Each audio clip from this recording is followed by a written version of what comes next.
નમસ્કાર દોસ્તો, સુપરફાસ્ટ તાજા સમાચારમાં તમારું સ્વાગત છે। દેશ, દુનિયા અને ગુજરાતના તાજા, મોટા અને સૌથી મહત્વપૂર્ણ સમાચાર જાણીએ તે પહેલા તમે ચેનલમાં નવા હોય તો ચેનલને જરૂરથી સબસ્ક્રાઇબ કરીને વિડીયોને લાઇક કરી દેજો।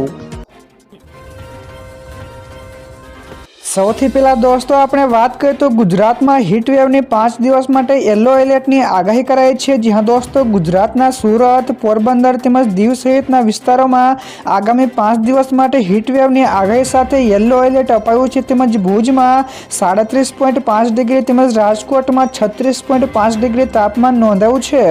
તો આઈએમડી અનુસાર આગામી 90 દિવસ માટે આકરી ગરમી તેમજ લૂનો પ્રકોપ રહેશે। તો આ સિવાય પંજાબ અને દિલ્હીમાં પણ તાપમાન 3 થી 5 ડિગ્રી સુધી વધી શકે છે। તો વાતાવરણીય ફેરફારને કારણે ઉનાળાનું વહેલું આગમન થતાં લોકોએ સાવચેત રહેવાની સૂચનાઓ પણ આપવામાં આવી છે।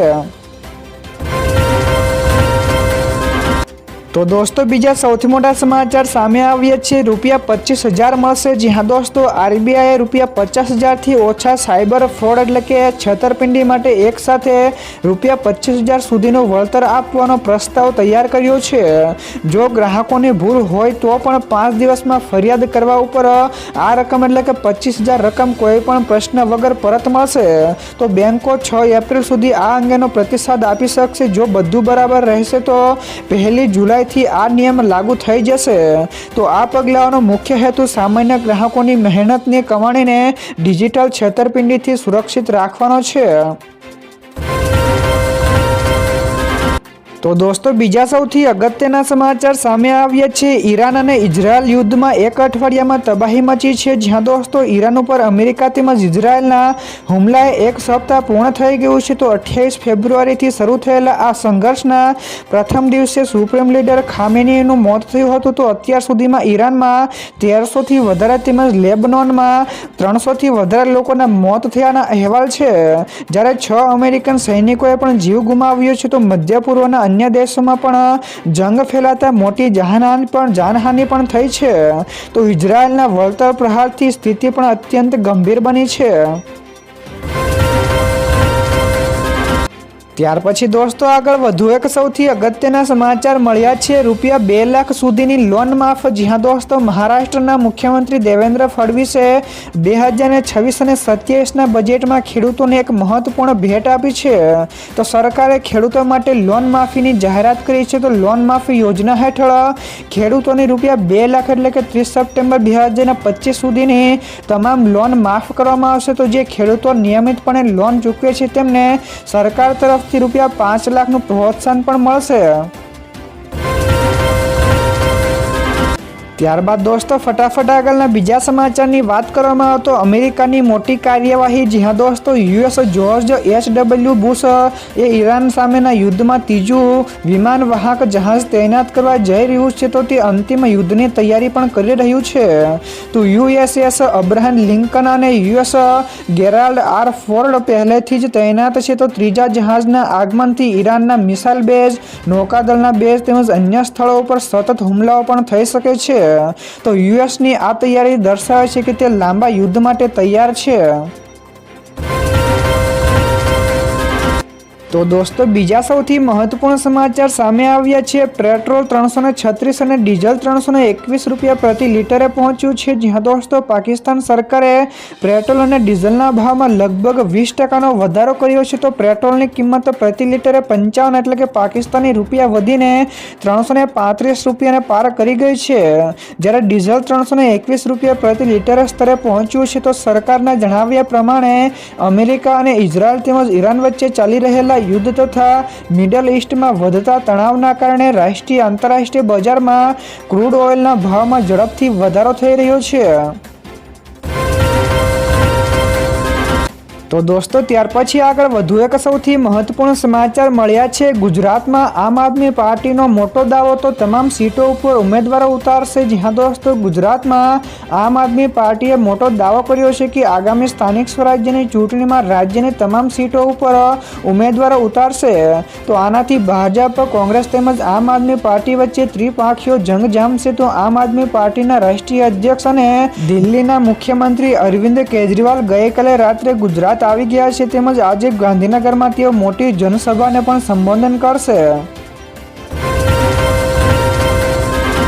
ત્યાર પછી દોસ્તો આ સિવાયના બીજા સમાચારની ઝડપથી વાત કરવામાં આવે તો દુબઈ રિયલ એસ્ટેટમાં ભારતીયોનો દબદબો. જી હા દોસ્તો, દુબઈના ગ્લેમરસ પ્રોપર્ટી માર્કેટમાં ભારતીય રોકાણકારોએ નવો ઇતિહાસ રચ્યો છે, જેમાં એના રોકના રિપોર્ટ્સ અનુસાર વર્ષ 2025માં ભારતીયોએ દુબઈમાં ₹85,000 કરોડથી ₹95,000 કરોડ સુધીનું જંગી રોકાણ કર્યું છે. તો દુબઈમાં પ્રોપર્ટી વ્યવહારોનો કુલ આંકડો $250 બિલિયન સુધી પહોંચ્યો છે. તેમજ ભારતમાં પ્રોપર્ટી પર મળતું વળતર 3% છે, જેની સામે દુબઈમાં રોકાણકારોને 9% જેટલું ઊંચું રિટેલ રિટર્ન પણ મળી રહ્યું છે. તો દોસ્તો બીજા સૌથી મોટા સમાચાર સામે આવ્યા છે. રાજકોટમાં શિક્ષણ વિભાગનો મોટો નિર્ણય. જી હા દોસ્તો, રાજકોટ શિક્ષણ વિભાગે મોટો નિર્ણય લીધો છે, જેમાં શાળાની આજુબાજુ 100 મીટરના અંતરમાં આવતી પાન અને તેમજ તમાકુની દુકાનોમાં તમાકુના વેચાણ ઉપર સ્કૂલ આચાર્યએ દંડ કરવાની પણ જવાબદારી સોંપવામાં આવી છે. તો આ નિર્ણય વિદ્યાર્થીઓને તમાકુ તેમજ તેના ઉત્પાદનોથી દૂર રાખવા માટે લેવામાં આવ્યો છે. તેમજ રાજકોટના શિક્ષકોએ આ પગલાંને પણ સહાર્યું છે, તેમજ કહ્યું છે કે આનાથી બાળકોના સ્વાસ્થ્ય તેમજ શાળા વાતાવરણમાં પણ સુધારો થશે. તો દોસ્તો ત્યાર પછી આગળ વધુ એક સૌથી મોટા સમાચાર મળ્યા છે. યુદ્ધની અસર ગુજરાતના ડેરી ઉદ્યોગો ઉપર. જી હા દોસ્તો, આંતરરાષ્ટ્રીય યુદ્ધની અસર હવે ગુજરાતના ડેરી ઉદ્યોગ ઉપર પણ પડવા લાગી છે. તો સરકારે ડેરી ઉદ્યોગોને આપવામાં આવતા ગેસ સપ્લાયમાં 40% સુધી કાપ મૂકવાની મૌખિક સૂચનાઓ આપી છે. તો આ નિર્ણયથી ડેરી ઉત્પાદન ઉપર તેની સીધી અસર પડશે. તો અત્યાર સુધી ડેરી ઉદ્યોગોને જરૂરિયાત અનુસાર 100% ગેસ નિશ્ચિત ભાવે મળતો હતો. તો હવે માત્ર 60% ગેસ જ નિશ્ચિત ભાવે મળશે. તો બાકીના 40% ગેસ માટે ડેરી સંસ્થાએ નવા તેમજ ઊંચા ભાવ ચૂકવવા પડશે. તો દોસ્તો બીજા સૌથી અગત્યના સમાચાર સામે આવ્યા છે. અમેરિકાની ₹2,700 કરોડની ડિફેન્સ સિસ્ટમ તબાહ થઈ છે. જી હા દોસ્તો, મીડિયા રિપોર્ટ્સ અનુસાર ઈરાને જોર્ડનના મોફાક સાલ્ટી એરબેઝ ઉપર તૈનાત અમેરિકાની મિસાઇલ ડિફેન્સ સિસ્ટમને તબાહ કરી દીધી છે. તો આ હુમલામાં અમેરિકાનું AN તેમજ TPY-2 રડાર તેમજ થાડ સિસ્ટમને નુકસાન પહોંચાડ્યું છે. તો AN TPY-2 રડારની કિંમત લગભગ ₹2,700 કરોડ છે. તો આ રડાર દુશ્મનની મિસાઇલોને ઓળખીને થાડ સિસ્ટમને પણ માહિતી આપે છે, જે મિસાઇલને હવામાં જ નષ્ટ કરે છે. ત્યારબાદ દોસ્તો ફટાફટ આગળના બીજા સમાચારની વાત કરવામાં તો ઇઝરાયેલના 80 ફાઇટર જેટ્સથી ઈરાનમાં તબાહી છે. જી હા દોસ્તો, ઇઝરાયેલની IDFએ દાવો કર્યો છે કે તેના 80 જેટલા ફાઇટર જેટે તહેરાન તેમજ મધ્ય ઈરાનમાં અનેક વિસ્તારોમાં ભારે તબાહી મચાવી છે. તો આ ઓપરેશન દરમિયાન સરકારી ઇન્ફ્રાસ્ટ્રક્ચર તેમજ સૈન્ય મથકોને નુકસાન બનાવીને અંદાજે 230 જેટલી સ્ટ્રાઇક કરવામાં આવી હતી. તો હુમલામાં central military university, missile storage site તેમજ અત્યંત સુરક્ષિત અંડરગ્રાઉન્ડ બેલેસ્ટિક મિસાઇલ સ્ટોરેજ સાઇટનો પણ નાશ કરવામાં આવ્યો છે. તો દોસ્તો બીજા સૌથી મહત્વપૂર્ણ સમાચાર સામે આવ્યા છે. દુબઈ એરપોર્ટ ઉપર મિસાઇલ વડે હુમલો થયો છે. જ્યાં દોસ્તો દુબઈ ઇન્ટરનેશનલ એરપોર્ટ ઉપર ગઈકાલે સવારે થયેલા હવાઈ હુમલાને પગલે અનેક ફ્લાઇટને ડાયવર્ટ કરવામાં આવી છે. તો ટર્મિનલ 3 પાસે ધુમાડાના ગોટા પણ જોવા મળ્યા હતા, જે સંભવિતપણે ઈરાની મિસાઇલોના કાટમાળને કારણે હોઈ શકે છે. તો વિશ્વના આ વ્યસ્ત એરપોર્ટ ઉપર હાલ મર્યાદિત ફ્લાઇટ જ કાર્યરત છે. તો યુરોપિયન એવિએશન એજન્સીએ સમગ્ર ગલ્ફ ક્ષેત્ર માટે 11 માર્ચ સુધી જોખમની પણ ચેતવણી લંબાવી છે. તો દોસ્તો ત્યાર પછી આગળ વધુ એક સૌથી મહત્વપૂર્ણ સમાચાર મળ્યા છે. ટ્રમ્પની ઈરાનને કડક ચેતવણી. જી હા દોસ્તો, મધ્ય તેમજ પૂર્વના યુદ્ધ 14 દેશોમાં ફેલાતા પ્રમુખ ટ્રમ્પે ઈરાનને શરણે થવા માટે અંતિમ ચેતવણી આપી છે.